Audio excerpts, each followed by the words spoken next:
decided we wanted to do just kind of a joke video about crazy stuff that happens to us in real estate. Yeah.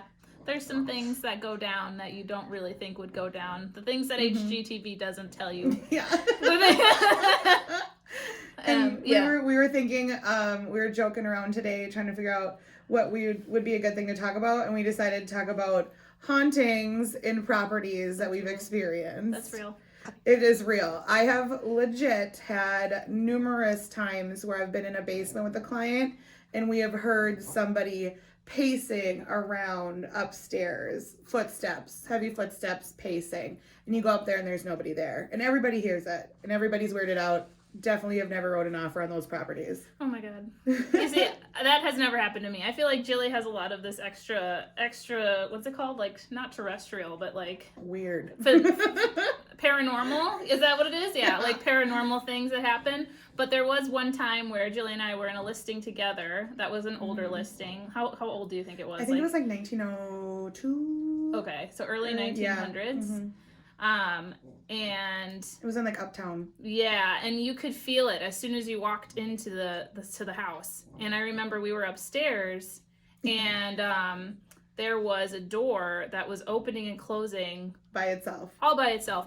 And Jilly was trying, bless Jilly, she was trying to calm me down because I'm like, Jilly, like, what's going on? And she's like, oh, there must just be a window open. There must be some sort of draft. She's like, Jilly, do you see that happening? I'm like, yeah, it's just, there's a draft. It's air pressure change. That's what's happening. There was no window open. No, and when we were done with the property and we were leaving, Jade looks at me and she's like, you realize there was absolutely no window open. There was no air pressure change. And I was like, I know. I just didn't want to creep you out by pointing that out. Yeah. That was definitely an occasion. Yeah, that was totally creepy. Yeah. Apart from those paranormal things, what has happened to you? Maybe on showings or craziest stuff. Open house. I've had cat stuff.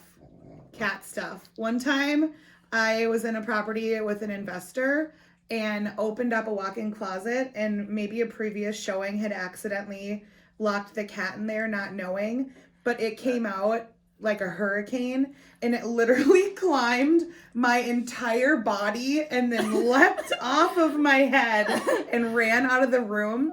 And I just stood there shocked, and the investor that I was with, he just started cracking up, like cry laughing.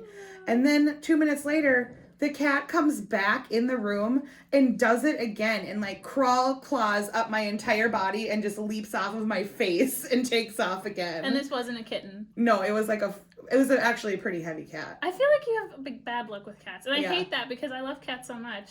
I love cats, but cats and real estate don't mix. If you're listing your house, be prepared. The cat's going to be a problem. I've had like opposite, where me and the cat like have some sort of like a symbiotic relationship, and I'm just like, I like you and you like me, and they're like, meow, meow.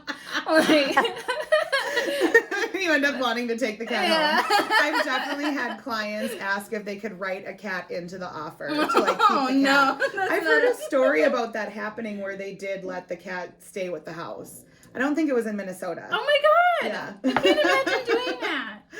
But there's little cuties, so. And then one time there was feral cats. One house I showed for an investor.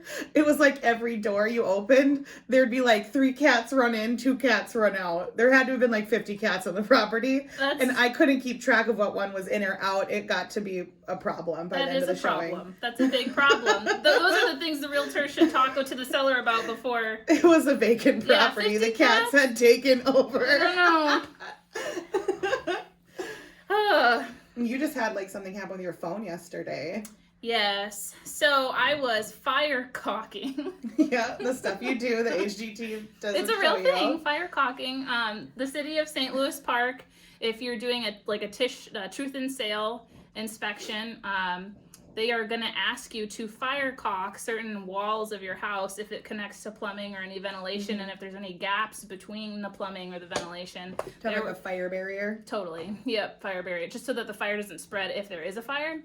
So I was fire caulking, and I was underneath a cabinet that was probably yay wide, and my phone fell in between the cracks of this cabinet. You wouldn't think there'd be a crack in between a cupboard cabinet, but there was, and it fell all the way down to like the ground, like almost like the very bottom beneath the hardwood.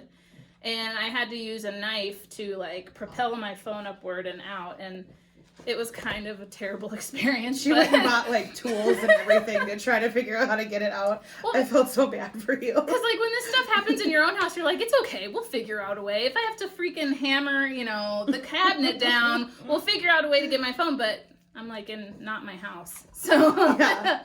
It's a little bit stressful. She asked me, I'm like, can we get a giant wad of gum and attach it to something to pull it out of there? Because you were in a tiny little cavity, and then the crack was like an inch wide to get your phone out. Yeah. Stuff that happens in real estate. Yeah, the things that you don't know until you're in it, right? Until you're just knee deep in it. We'll think of some other stories to share with you guys again in the future. Okay. Bye.